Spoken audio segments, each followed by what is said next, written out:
Americans are now obese. We have a huge number of people who are overweight, and so many people are saying, what's the best way to lose weight? Well, that's a question that many Americans are struggling to get the answer. Our next guest says he found a surefire path to a wellness revolution. Vitamins, health food, exercise, fitness clubs.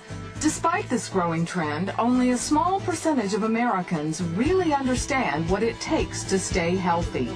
In 1996, Pual Pilzer, a world-renowned economist, became interested in the field of health and made some significant discoveries of his own.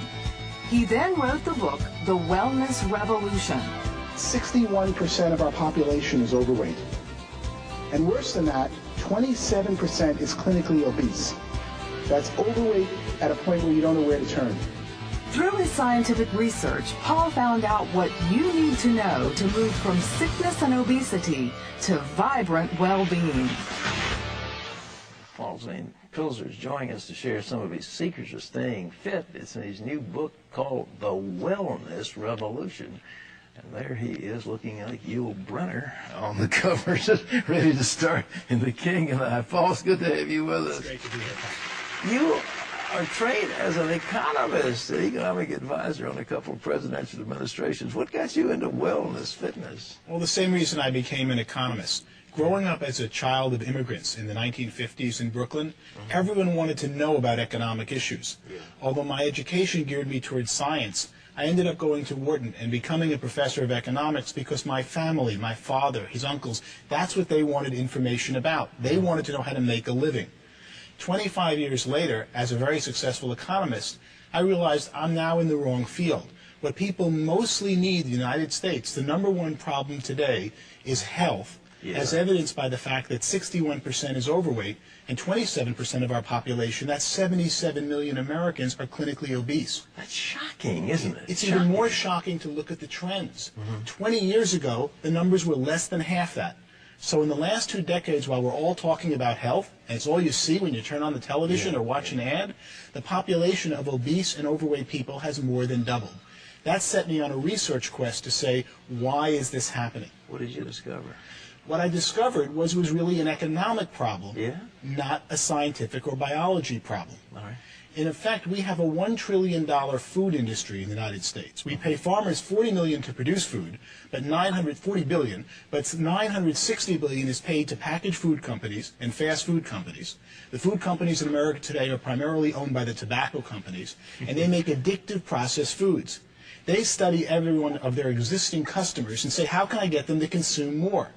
The fast food restaurants know that if you're overweight, you consume 50% more at the cash register and only take up roughly the same amount of space. Wait a minute. If you're overweight, you consume 50% more. You buy Absolutely, and you see it by portions of what people eat. So they study American consumers like rats in a laboratory. You have a favorite Christian singer, and all of a sudden you feel good about a certain addictive fast food. Guess who sang the commercial that's in the back of your mind when you go to buy it at the checkout counter? They study Americans like rats to increase consumption of their food products, and in doing so have more than doubled obesity and overweight in the United States.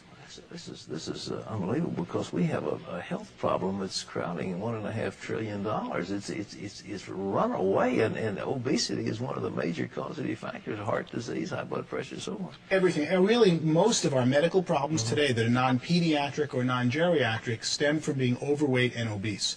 So as I studied it, I realized that the answer was an economic problem had caused being overweight and obese.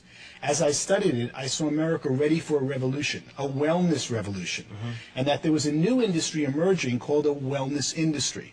We spend $1.5 trillion on medicine, which is really the sickness industry. That's right. It's not really health, it's about when you get sick, they treat the symptoms of your disease. We currently spend, and that's what amazed me the most, $200 billion on wellness, fitness clubs, healthy foods, vitamins and supplements. Most of that didn't exist. When I ran the numbers, I could see that the $200 billion wellness industry, which is primarily today upper-class baby boomers who are consuming them. First thing someone does when they make money is try to get healthy. Oh, yeah. And they get out of the diet and kind of medical care most of us get, and they start getting healthier. And that this $200 billion I projected would grow to a $1 trillion wellness industry by 2010. Well, look, are we finding ourselves, on the one hand, we're gorging on trans fatty acids and greasy hamburgers and greasy fries and carcinogenic products. On the other hand, we're out puffing away on treadmills and lifting weights. I mean, are the same people doing these things, or is it a totally different class of people? It is really different people. And so many people who do get on the treadmills are not getting the right information. The problem is that the food industry controls, in effect, our television. Look at most commercials today for television shows are food companies. Sure. And they try to get their consumers to eat more and more of their existing foods. As the food industry focuses on those who are overweight, they make them more and more overweight. And then when someone says, I want to lose weight, I want to get healthy, they get misinformation out there because they've got this industry that controls our media that is constantly saying, how do I get you to eat more food? What should people do to lose weight? What are the tips? Well, I didn't write a book to come up with tips, but I came up with quite a few in doing my research. All right. The main one is really timing. From the time you're hungry, if you start eating food, your stomach doesn't tell your brain that you've now sated and had enough food until 15 minutes have passed. So you can see why fast food restaurants are so deadly, because you go in there hungry and you keep eating and eating and eating in less than 15 minutes, but it isn't until 15 minutes that your body knows you've had enough.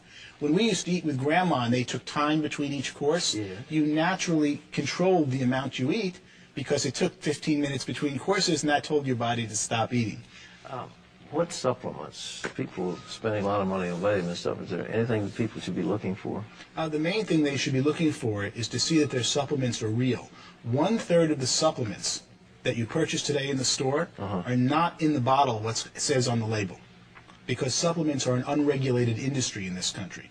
There are several companies that just buy supplements and rate them just for what's in the bottle, and most of the times what you're getting, or about half the times, you're not getting what's on the bottle. So you've got to find a brand that has in the bottle what's on the label.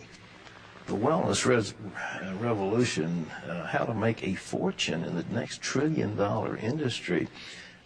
Where do people make money in this thing? Well, that's what I started to discover. I could see that there were 15 million Americans of 300 million were getting healthier as they aged. You're a great example about that, especially when we see you on television. As you get older, you're stronger, you're better fit. What's going on? It's people who have time to focus on it are seeking out the right products and services to make them healthy. And that's when I could see an emerging $1 trillion wellness industry.